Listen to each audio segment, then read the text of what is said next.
എല്ലാവർക്കും ഇൻസ്പയർ അക്കാദമിയിലേക്ക് സ്വാഗതം. മത്സര പരീക്ഷകൾക്ക് തയ്യാറെടുക്കുന്നവരാണോ നിങ്ങൾ? എങ്കിൽ നിങ്ങൾ ശരിയായ സ്ഥലത്താണ്. അറബി സാഹിത്യത്തിലെ ഏറ്റവും പ്രധാനപ്പെട്ട വിഷയങ്ങൾ വളരെ എളുപ്പത്തിൽ പഠിക്കാൻ ഞങ്ങൾ നിങ്ങളെ സഹായിക്കും. അപ്പോൾ ഇതുപോലുള്ള കൂടുതൽ വീഡിയോകൾക്കായി ഇപ്പോൾ തന്നെ ഈ ചാനൽ ഒന്ന് സബ്സ്ക്രൈബ് ചെയ്തേക്കൂ. നിങ്ങൾ നെറ്റ്, സെറ്റ് അല്ലെങ്കിൽ കേറ്റെറ്റ് പോലുള്ള പരീക്ഷകൾക്ക് തയ്യാറെടുക്കുകയാണെങ്കിൽ ഉറപ്പായും ഒരാളെക്കുറിച്ച് പഠിച്ചിരിക്കണം. അറബി സാഹിത്യത്തിലെ ചോദ്യപേപ്പറുകളിൽ ഇദ്ദേഹം ഒരു കിരീടം വയ്ക്കാത്ത രാജാവ് തന്നെയാണ്. ശരിക്കും പറഞ്ഞാൽ ഇദ്ദേഹമില്ലാതെ ഒരു ചോദ്യപേപ്പർ പോലുമില്ല. ആരാണ് ഈ വ്യക്തിയെന്ന് നിങ്ങൾക്ക് വല്ല പിടിയുമുണ്ടോ? അതെ, നിങ്ങൾ ഊഹിച്ചത് ശരിയാണെങ്കിൽ നമ്മൾ ഇന്ന് സംസാരിക്കാൻ പോകുന്നത് മറ്റാരെക്കുറിച്ചുമല്ല, സാക്ഷാൽ അഹ്മദ് ഷൗക്കിയെക്കുറിച്ചാണ്. അദ്ദേഹത്തിന്റെ വിളിപ്പേര് കേട്ടിട്ടില്ലേ? അമീറുശ്വറ, അതായത് കവികളുടെ രാജകുമാരൻ. പരീക്ഷയ്ക്ക് വേണ്ടതെല്ലാം അടുത്ത കുറച്ച് മിനിറ്റുകൾ കൊണ്ട് നമുക്ക് സെറ്റാക്കാം. എന്താണ് ഈ അമീറുശ്വറ എന്ന് പറഞ്ഞാൽ? സിമ്പിളായി പറഞ്ഞാൽ ദി പ്രിൻസ് ഓഫ് പോയറ്റ്സ്, കവികളുടെ രാജകുമാരൻ. ഇത് വെറുമൊരു പേരല്ല കേട്ടോ. 1927 അദ്ദേഹത്തിന് കിട്ടിയ ഒരു വലിയ ബഹുമതിയാണ്. ആധുനിക അറബി കവിതയിൽ അദ്ദേഹത്തിന്റെ സ്ഥാനം എത്ര വലുതാണെന്ന് കാണിക്കാൻ ഈ ഒരൊറ്റ പോയിന്റ് മാത്രം മതി. പരീക്ഷയ്ക്ക് ഇത് വളരെ ഇമ്പോർട്ടൻ്റ് ആണ്. ശരി, ഇനി നമുക്ക് അദ്ദേഹത്തിന്റെ ജീവിതത്തിലേക്കൊന്ന് പെട്ടെന്ന് പോയി വരാം. ഒരു ടൈം ലൈൻ പോലെ. എന്തിനാണെന്നല്ലേ? അദ്ദേഹത്തിന്റെ കൃതികളെ ശരിക്കും മനസ്സിലാക്കണമെങ്കിൽ അദ്ദേഹത്തിന്റെ ജീവിതം അറിയണം. പരീക്ഷയിലെ പല ചോദ്യങ്ങൾക്കും ഉത്തരം കിട്ടാൻ ഈ ഒരു ടൈം ലൈൻ നിങ്ങളെ ഒരുപാട് സഹായിക്കും. ഓക്കെ, അപ്പോൾ ഈ സ്ലൈഡിലേക്ക് നോക്കാം. പ്രധാനപ്പെട്ട വർഷങ്ങൾ ഇതൊക്കെയാണ്. 1868 കെയ്റോയിൽ ജനിച്ചു. 1885 നിയമം പഠിക്കാനായി ഫ്രാൻസിലേക്ക് പോയി. പിന്നെ ഒരു പ്രധാനപ്പെട്ട സംഭവം നടക്കുന്നത് 1915 അദ്ദേഹത്തെ സ്പെയിനിലേക്ക് നാടുകടത്തി. എന്തിനാണെന്നോ? ഒന്നാം ലോകമഹായുദ്ധത്തിൽ ബ്രിട്ടനെതിരെ ഒട്ടോമൻ ഖിലാഫത്തിനെ പിന്തുണച്ചതിന്. ഈ സ്പെയിനിലെ ജീവിതം അദ്ദേഹത്തിന്റെ കവിതകളിൽ പുതിയൊരു ഭാവം തന്നെ കൊണ്ടുവന്നു. അടുത്തത് 1927 അദ്ദേഹത്തിന് അമീർ ഷ്വറ എന്ന പദവി കിട്ടുന്നു. അവസാനം 1932 അദ്ദേഹം ഈ ലോകത്തോട് വിട പറഞ്ഞു. ഈ വർഷങ്ങളൊക്കെ ഒന്ന് നോട്ട് ചെയ്ത് വെക്കുന്നത് വളരെ നല്ലതായിരിക്കും.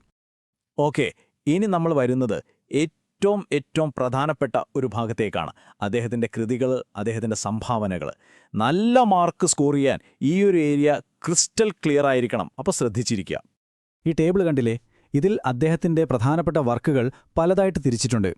ആദ്യം കാവ്യനാടകങ്ങൾ, അതായത് മസ്രഹിയ ഷാരിയ. അതിൽ മസ്ര ക്ലിയോപാട്ര, മജ്നൂൻ ലീല ഇവയൊക്കെ ഉറപ്പായും ഓർത്തിരിക്കണം. പിന്നെ നോവലുകളുടെ കൂട്ടത്തിൽ അദ്ര ഉൽ ഹിന്ദ്. അദ്ദേഹത്തിന്റെ കവിതാ സമാഹാരമാണ് അഷൗക്കിയാത്ത്. ഗദ്യത്തിൽ വരുന്നത് അസ്വാഖുദ്ദഹബ്. ഇതൊക്കെ പരീക്ഷയ്ക്ക് സ്ഥിരമായി ചോദിക്കുന്ന പേരുകളാണ്, മറക്കരുത് കേട്ടോ. അപ്പോൾ ഒരാൾ നിങ്ങളോട് ചോദിക്കുകയാണ്, അഹ്മദ് ഷൗക്കിയുടെ ഏറ്റവും വലിയ കോൺട്രിബ്യൂഷൻ എന്തായിരുന്നു എന്ന്. ഒറ്റ ഉത്തരേയുള്ളൂ, ആധുനിക അറബി കാവ്യനാടകത്തിന്റെ, അതായത് പോയറ്റിക് ഡ്രാമയുടെ തുടക്കക്കാരൻ അദ്ദേഹമായിരുന്നു. അറബി സാഹിത്യത്തിൽ ആ ഒരു പുതിയ ശാഖ തുടങ്ങിവെച്ചത് ഷൗക്കിയാണ്. അത് തന്നെയാണ് അദ്ദേഹത്തെ ഒരു ലെജൻഡാക്കുന്നതും. ശരി, അപ്പം നമ്മൾ കുറേ കാര്യങ്ങൾ പഠിച്ചില്ലേ? ഇനി അതൊക്കെ എത്രത്തോളം ഓർമ്മയുണ്ടെന്നൊന്ന് ടെസ്റ്റ് ചെയ്താലോ? റെഡിയാണോ? ഒരു ചെറിയ ക്വിസാണ്. എല്ലാവരും ഇതിൽ പങ്കെടുക്കണം കേട്ടോ. അപ്പോൾ ഇതാ വരുന്നു ആദ്യത്തെ ചോദ്യം. അഹ്മദ് ഷൗക്കിക്ക് അമീറുശ്വറ എന്ന ടൈറ്റിൽ ഒഫീഷ്യലായിട്ട് കിട്ടിയ വർഷം ഏതാണ്? ഓപ്ഷൻസ് നോക്കിക്കോളൂ. A 1915, B 1927, C 1894, D 1932. ഏതാണ് ശരിയുത്തരം? ഒന്ന് ആലോചിച്ച് നോക്കൂ. കിട്ടിയോ? ശരിയുത്തരം ഓപ്ഷൻ ബി, 1927. അദ്ദേഹത്തിന്റെ ജീവിതത്തിലെ ഒരു ടേണിംഗ് പോയിന്റായിരുന്നു അത്. ഓക്കെ, അടുത്ത ചോദ്യത്തിലേക്ക് പോകാം. ഇതിലേതാണ് ഷൗക്കിയുടെ ഫേമസ് ആയ ഒരു കാവ്യനാടകം, അതായത് പോയട്രി ഡ്രാമ? ഓപ്ഷൻസ്: എ അദ്ര ഉൽ ഹിന്ദ്, ബി അഷൗക്കിയാത്ത്, സി അസ്വാഖുദ്ദഹബ്, ഡി മസ്ര ക്ലിയോപാട്ര. യെസ്, ഉത്തരം ഡി, മസ്ര ക്ലിയോപാട്ര. നമ്മൾ നേരത്തെ ആ ടേബിളിൽ കണ്ടതല്ലേ? കാവ്യനാടകങ്ങളുടെ ലിസ്റ്റിൽ ഇതുണ്ടായിരുന്നു.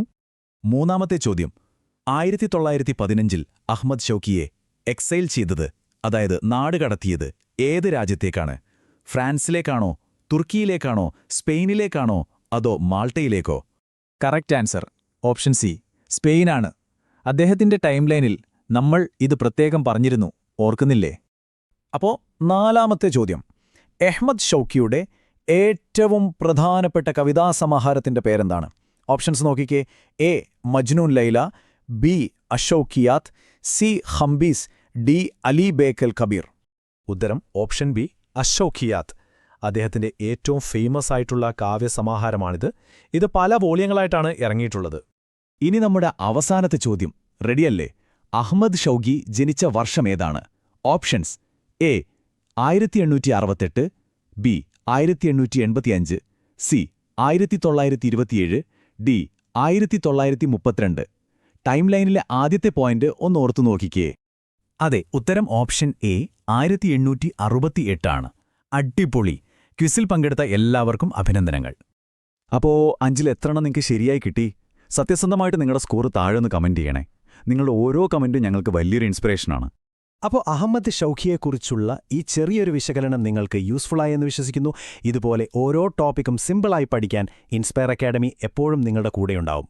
UGC നെറ്റ്, കേറ്റെറ്റ്, സെറ്റ്, PSC ഏത് പരീക്ഷയാണെങ്കിലും അതിന്റെ കോച്ചിങ്ങിനായി നിങ്ങൾക്ക് ഞങ്ങളെ കോൺടാക്റ്റ് ചെയ്യാം. നിങ്ങളുടെ വിജയം അതുമാത്രമാണ് ഞങ്ങളുടെ ലക്ഷ്യം. ഈ വീഡിയോ നിങ്ങൾക്ക് ഇഷ്ടപ്പെട്ടെങ്കിൽ തീർച്ചയായും ഒരു ലൈക്ക് തരാൻ മറക്കരുത്. നിങ്ങളുടെ ഫ്രണ്ട്സിനും ഇത് ഉപകാരപ്പെടുമെങ്കിൽ അവർക്ക് കൂടി ഒന്ന് ഷെയർ ചെയ്തു കൊടുക്കുക. പിന്നെ ചാനൽ സബ്സ്ക്രൈബ് ചെയ്യാനും നിങ്ങളുടെ സ്കോർ കമന്റ് ചെയ്യാനും മറന്നുപോകല്ലേ. അപ്പോൾ ഇതുവരെ കണ്ട എല്ലാവർക്കും ഒരുപാട് നന്ദി. നമുക്ക് അടുത്തൊരു ടോപ്പിക്കുമായിട്ട് വീണ്ടും കാണാം. അതുവരെ എല്ലാവരും നന്നായി പഠിക്കുക.